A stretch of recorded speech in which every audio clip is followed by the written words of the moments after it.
let's show Mama Lai what's in the garden. Yan. So this is my garden. I live in a studio, and I have a balcony that measures around 1.20 by 4.50. So my house is overlooking parking lot, and over there is where people walk already. Okay, so let's start. Over here I have onion. So these are onion, and these are like store-bought onion, and so I bought them from the grocery. I cut them and I just put them there, and it grows very fast. So whenever I need onion spring, I can just cut them, and they just grow very fast. And then the first tree that I bought ever in Alcabile is this tree. I think it's Arabian jasmine, if that was what was written in the container. And then the good thing about this tree is that it's been with me for maybe like 4 years. And this tree, they have just small little flowers like this. And these little flowers, they give off scent at night time. So they remind you of ilang ilang, at night time. No, dama de noche in the Philippine trees. Dama de noche siya. So at night it gives off a really very sweet smelling flower. And this thing is just in the container, so it's been there for like several years already. And I bought another one. Maybe this is like 3 years old. Another one of them, because I like the flowers very much. And so like this. So, and since I have a lot of space there, I have their yung kangkong. I don't know what they call this in English, but we like to use this for I don't know, nilaga or sinigang kangkong. So this is also store-bought. I cut them and I just push them there because I have a lot of space. And so I just recently put this, so maybe this is around like only 4 days, and they're very easy to grow. And so ayan, there's already little leaves in there, and also on the other side. So nakikishare sila ng real estate dyan sa tree. Okay, and over here I have parsley, and this is the curly leaves parsley. And then there you go. So the thing that I found, these little ones are perlite. When I do my planting, I usually just put perlite because it helps in the aeration. So fast draining in soil. So it almost all usually does that, especially for plants that need some, they will die if they get some super soggy soil. This one is I guess silly. Okay, and this has this white, but this is good because this one has this white silly here, and it's also spicy. But it took some time for this plant to bear fruit. I don't know if we call this fruit yung silly. And I thought in the beginning bakla siya. Kung mayroon mang such a thing. Kasi may papaya bakla, they don't bear fruit. They just flower. So I'm quite happy that you have silly, and this is what you call the golden pothos. I normally would put them inside, and I also planted this already several years. And normally indoor siya. It's good for indoor, but I put it here kasi wala na akong space sa loob. And I have got a lot of this aloe vera. I noticed that this aloe vera is that they're usually outdoor. Sa research ko, but this particular species that I'm buying here, they seem to thrive more in semi-shade. And the one thing about these aloe veras, they don't like to be moved around so much, because I don't know, they just don't like it. When you move them around from this space, you put it somewhere else, for some time they'll grow, they'll look like brownish. It's like it takes some time for them to really adjust to their surrounding. Like this bloom here, this thing, it grew here, and then it flourished here, and then one day I tried to relocate them on the other side, and it started to have this brownish coloring on the leaves. Like he's not really very happy, so I returned him there. And so look at him. Dati, this is just like isang puno lang to before, tapos dumami na siya. Actually, sorry about that.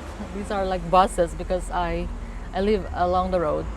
And so he's very happy. You know that they're always very happy because they're always like, they look very bountiful.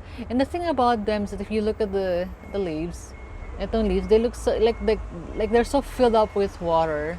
And that's when you know they're really very happy. See, they're like about to burst from the leaves. Yun yung aloe vera. And they have these little pups. You call these little pups, and they begin to shoot off little pups. So there. Actually, the container is very very small. Maybe I think this is 8 inches. They're very small. And ayan, nagsisiksikan sila dyan. And another thing is that I have this snake plant. An old friend before gave me this, and I propagated them just from one plant, and I was able to make maybe 4 or 6 pots of those, and I gave some of them to my friends because hindi na siya magkasya sa aking container. Now I'm saying that this is the other jasmine, Arabian jasmine. So you see the flowers are these. So one time when this big one started to bloom, this big thing started to bloom. Let me just backtrack. So this is how big that is. When that started to bloom, I can smell when I entered my door, because I live in a studio, from outside. I can smell the scent. It's so smelly. So it smells good. Okay, now over here I have mint. Now this mint, normally you would put them in a pot with holes. Whenever you buy something, like the best pot that my experience is that you need to have a hole at the bottom. So if there's none, I drill a hole, even one. So this mint is in this little tall pot, which is just there. I'm not using it, so I tried to use them. And this has no hole, but as you can see, it's very very deep. This is around like the 25 centimeters tall. So, and the mint naman, they don't really have a lot of deep roots. They're not deep rooted plants, so, but they love moist. They don't like dryness in the soil. So I have to make sure that they're always moist, but not soggy, but moist. They like it, and they really grow fast because here, this mint, I use them for whenever I drink tea. I come out here and then I just pluck them, and then they'll just grow back. So there. Okay, and then over here, this is pepper. I think this is pepper. Oh, I want to show the other one, the other pepper, similar to here. So this is the other pepper, which has a lot more. It has a lot more of these fruits, if you call it fruits, and they're quite spicy. Whenever I have fish sauce, the other day I was eating nilagang manok, so I came at her and I tried this out, and nilagay ko siya sa patis, and then it's quite good. It works, right? And of course, these are like I don't know what they call this, cosmos, I think. These are seasonal flowers, cosmos, and they're really very colorful when you put it in your balcony. So what I have in the morning is that when I wake up and I look out the balcony, I have this view. I have the cosmos, and they have the orange one, and this is also the yellowish ones, and this is aster. It has the most beautiful, it's my favorite color in the whole world. So this kind of a like it's between, sorry, that's between it's fuchsia, I think. I love this color. It's my favorite color. So really nature can give you the best color. See, if you put this together and that color together, they are so beautiful together. Okay, you see this? I am constantly visited by butterflies of all sorts, but not all of them I like because some of them they would come over and this one is gathering, I don't know, honey? How many honey? Okay, but there are some others, some really nice flowery butterfly, but they come here to lay their eggs. Usually they love the calamansi. Okay, so this is this pepper. I don't know. Do we have this in the Philippines? It's like eggplant, but it is pepper, and I'm hoping I haven't tasted it because I don't really like to pluck out my plants only when I need them. But it's a different story for the herbs. Okay, so seems to be growing well. The thing with these plants, to tell you the truth, it's my experience that whenever you buy these herbs, because this section is my herb section, okay, you have to put them in the big container, not those small little containers, because if you put them in small containers, when you buy them in small pots, you have to transfer them to a bigger pot because they will dry out. Because the soil is konti lang in the pot, you have to transfer into bigger pot, and it is my experience. If I show you, like this is a big pot, this is like 30 centimeters, okay, so this is not, it's not very easy to cultivate or to plant these kinds of parsley, but if you put them, it seems to have thrived so well because the pot is big, okay, and normally you would buy them in small little pots like this, okay, or even worse, sometimes small little pots like those, and I need to transfer these asters soon because they dry out. So this is, for me, in my experience, is the best way, the best sizes of pots. Right, so this is the pepper. So you got there. It looks like talong eggplant. Okay, and this is, right, I think romaine lettuce. I don't know what kind of lettuce this is, but I feel like it's due for harvesting anytime soon. So I'm very quiet. This one, it like seemed to like this thing seems to like the damp or the moist soil. So I try not to make them soggy, but I like the moist, so they really grow fast. This really grow fast. When I first planted them, it was like very small. I mean, like this. And now, like over in a week, I don't know, they grow very fast. So you can cut this. So we can cut this, and then we can cut them and then harvest and make salad, and then they'll just grow back. I'll just probably they're very happy. You always know when plants are very happy. So they're sitting right to the cosmos. Aren't they beautiful? They're so beautiful. You know, they're just so beautiful, and they're really nice, smelly flower. Okay, now over here is this is most of the herbs are. So I have the sage here, and they also like moist. And then I have the rosemary. Okay, the thing about the rosemary is it likes some fast draining soil, so they don't really like yung moist like yung mint. They like a little bit of a dry kind of soil. And then yeah, I have to, now it's growing tall. It seems to like it here, but I think I have to be pruning them soon. Okay, and this is thyme. See, yan yung thyme. They say they have a lot of beneficial. What is that? Would there be a spider there somewhere? Spider, I don't know. Oh, they look like parang feather naman to. Bird feathers. Okay. And this one is lemon balm. Now this plant is from the mint family, and you know naman herbs, they have a lot of really beneficial they have a lot of benefits for us. So lemon balm, I don't know if you can make tea out of them, but when you look at them, they look like mint, but they smell like lemongrass. That's why I think they call it lemon balm. Okay, so I don't have a lot of them because I don't think I use a lot of them, but That's why they're in a small pot. But maybe when I get a bigger pot, I'll just transfer them. And then this is basil. Basil is definitely one of the sorry for the noise. Okay.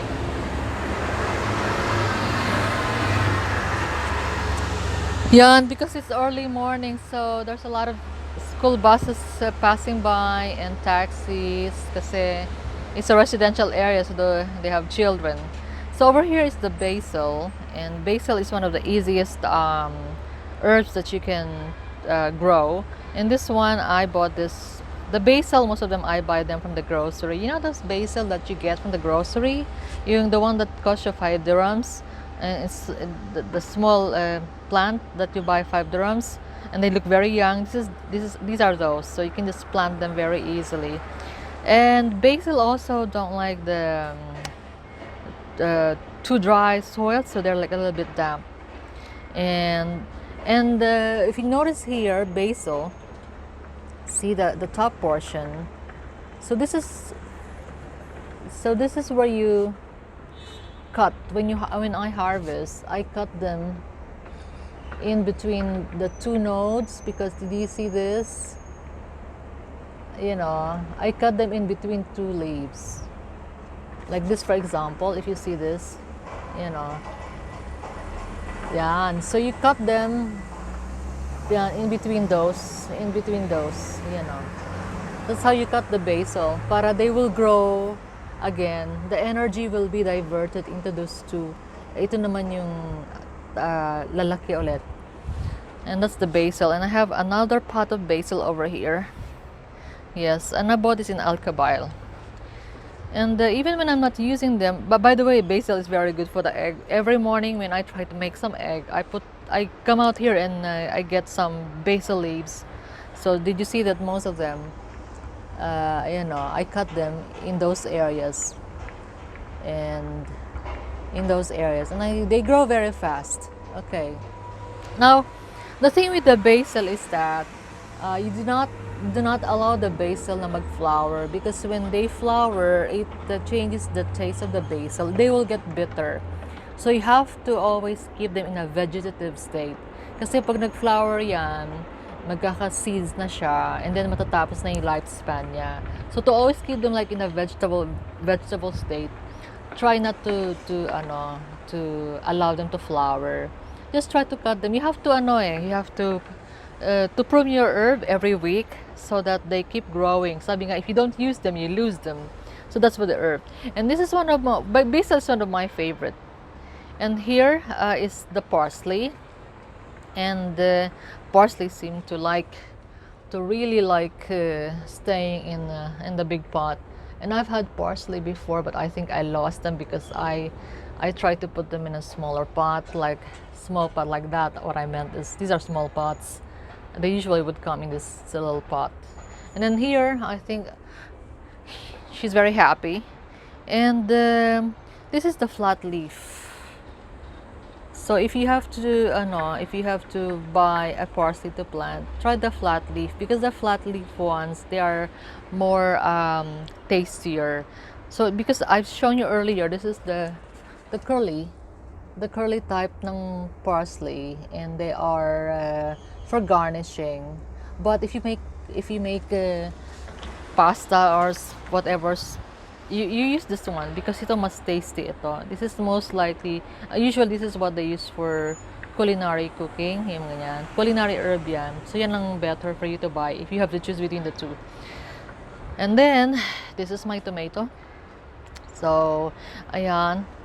I think 2 days ago, maliit lang to. And now it's big. It has all these flowers still. So, if you notice, this is how big that is, the tomato now. And then some of the leaves are out the window. You know. So, ito yung mga fruits niya at this time. Ayan. Ayan, no. So, marami pa siyang mga flowers. Okay, so I have tomato, I have lettuce, and I can make a salad. Right. So the thing about the tomato is that I actually bought this in Dubai Garden Center, but you can also buy them in Satwa Garden Center. So the thing with the tomato is that yung tomato is prone sa mga insects that can ruin them. So my companion siya is the basil. Yung basil, it has this smell, diba? So it wards off yung mga unwanted pests that might want to get your tomato. So I have the basil planted near the tomato, and even here inside I also planted a couple of basil there. Yan. They protect one another. And I put some wood chips there. See my wood chips? Yan, para to retain the moisture. Okay. Now over here, petunia. Petunia grows best in winter. Talagang they grow very fast and the flowers are really loud. And I will show you later on. And then this one is, parang pang hedging, yung hedge, yung kind of a plant. Yung bulaklak niyan is like this. That's the flower. Yan. Pero medyo, hindi siya masaya. I don't know. And this is the cosmos. Yan. They have this really nice, loud flower. Yan. Do you see this? It's so nice. Look at this. Parang there are small flowers put together. Small little yellow bell put together. Ayan. And over here, so you notice my plants there. Nagsisiksikan ko in one pot because I don't have much, but I love them. Okay, now this is mint. This one is I think the regular mint, and this one is the peppermint. Ito yung peppermint. Kasi maraming kinds of mint eh. So that's the peppermint. When you feel bloated, this is what you need to put in your tea. Yeah, I like this, which I'm bloated most of the time. Okay, so that's the mint. This mint, I don't know how many years, maybe 2 years. I just keep cutting them so they grow back. So this is the thing. All right. Now the thing with the mint, hindi mo siya ihahalo with the rest of the herbs because the mint, it's very invasive. He will take over the whole container. It doesn't, ganun siya. Ayaw niya, gusto niya talagang sasakupin niya lahat ng space sa container. So if you plant them next to another plant, nako, mamamatay yung plant na yun kasi talagang yung mga roots niya talagang aakuin niya lahat ng So the mint, they need to always be in their own pot. You have to control them. They're really uncontrollable. Okay, so at the moment, what I have here is ito yung calamansi ko, which at the moment is very, very sad. Pero, I noticed that, ay nako, ito, ang hilig nitong, yung mga butterfly. Hilig niya mga itlog dito every now and then. So, I have to find the mga caterpillar, ayan na yung mga, what you call this? Yung mauot. Yan, so, yan siya. But started to flower like this one. Nagpa-flower na naman siya yan. Yan. Yan yung flower niyan. And I have to watch out for the uod because these caterpillars, they eat the little barks. And there's one ancient calamansi. This is really calamansi. It's not lime. Yung calamansi sa atin. And it has been with me for several years, and then seasonally, pag nag-harvest na ako niyan, I can make juice. Okay, and this is, of course, yung okra. I have to be harvesting them soon. Ayan siya. Yan. And then the pepper is here. Ito yung pepper. Yan, nilalagyan ko rin ng mga wood chip to eh. Yan yung mga pepper. Yan, may wood chip din siya just to keep the moisture in. Even though it's winter. Ayan, ada halaman doon. At ito yung this is the begonia. Talaga. Sobrang yabang na flowers. Very showy. And they're very beautiful, of course. And they grow very fast. Yan. Look at this. They come in many varieties. May white yung dulo. Merong violet. I have some red over here. Ayan. This is naman, hindi, ito, matako sa tubig yan. Talagang everyday. I think mga flowers matako sa tubig eh. Because they need the energy to generate the flower. Ito snapdragon. I thought it was foxglove, but they're also very beautiful. You know, you can buy this in Dubai Garden Center for 1 dirhams. They come in this pot. They cost 1 dirhams in Dubai Garden Center. So when you buy them, you can already buy them like that. But the only issue is, can you maintain it at that? So, paano mo sila, sorry. So, paano mo sila mababuhay na longer within their season? Yan. Yan lang. I think it's more about the watering, the fertilizing. So, yan. See, so beautiful. And then ito yung aking white na bougainvillea. Ito, ilang years na ito sa akin. Like this. And over there is yung begonia ulit. And I have the yellow snapdragon and yung begonia. Ito isang begonia. Yan, yung yellow and white. And this one over here is I have the kulay orange na bougainvillea. There you go. Yan. Right, and then some cosmos here and some cosmos and bougainvillea. Ito, this is a red bougainvillea. Look. Red dyan yung flower niya. Ayan. Meron din tong bougainvillea. And I have a lot of aloe vera and aloe vera there. And ito yung mga soil ko. Soil. Meron ako dyang pebble, soil, sand. Right here. And I tell you the story about this one. Ito yung snake plant. It grew before I nagcut ako like this in lang, and then I planted it, and it took like a year for it to grow and started to grow from the leaf, and then after several years, this is how that is now already. Who would have known na this thing grew from the cutting of that one leaf? So ito siya, like this. And then ito yung mga the rest of my aloe vera. Ayan siya. Sobrang dami niya. Monster aloe vera. And this one, I saw this flea market. Parang siyang Christmas tree. Tapos lumaki na lang siya ng ganyan. This is grandfather cactus. Yan si grandfather cactus. Yan. Dati maliit lang yan. Ganito lang siya kaliit dati. Ganyan, no? And it grew like this. Succulent. Succulent, they like dry soil. Sandy dry soil. Hindi mo siya dapat winawater every day. Kasi mag-root yung roots nila magra-rot. And this is one of those snake plant. You see the snake plant? Itong snake plant, meron siyang yellow on the side. Yan. This one before, so you see this one does not have any yellow anymore. Ito yan. This is the story of this. Okay.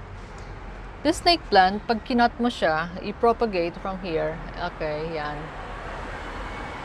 Pinlant mo siya ulit, magiging gano'n na siya. Mawawala na yung yellow. Yan. Kasi parang ito yung virus strain niya, yung yellow. So, parang nag-mutate na siya. Mawawala na ito. Yan. So, magiging ganito na lang siya. If you propagate it from the leaves, from that cutting, so wala na yung yellow, right? So, yan.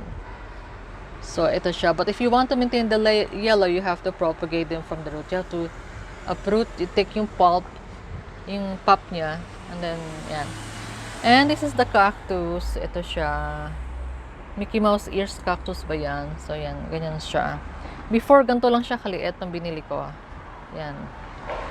Yan. But I think I'll have to stay away from succulent at this time because it's very hard kapag, yung tinik, it's very, very hard. Yung maliit na tinik, they would stick to your fingers at mahirap siyang, you have to take it off with the packaging tape, yung mga maliliit na hibla, and then not very pretty.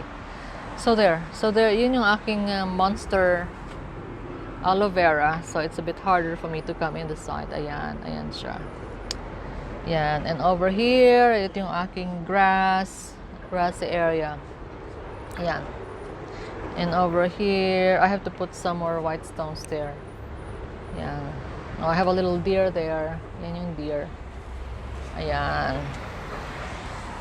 And then here, yung aking wood planks. And I put some of my tools there dun sa ilalim yung mga yun, yun. This one I just saw. Someone I saw this one day I was walking this bench. They threw it away, so I took it and took it home. I was walking Bentley one day, and then sabi ko pwede kong gamitin for the plants. Okay, so that is basically my garden. I hope you get encouraged na even if your garden is small. Oh, this one I bought this from Alcabail. So just to decorate, just to give me the tropical feel. Ayan. So there. So that's my garden if you see. And by the way, si Bentley, yeah, dyan siya nagpo-poop. So every day I have to pick up the poop. And this is my surrounding. So this is my 1.10 meters by 4.5 meters long balcony. Now I've been living here for 5 years already. And it's really great to be having this greenery when you wake up in the morning and then you see all these things. And it's very therapeutic. You can put a chair here, have coffee, look at your plants. So there. I hope you like it. I hope you like my balcony, and I hope that you can be inspired to start with your own plants. And they're very, very therapeutic, no? So there you go. Thank you for watching. Bye bye.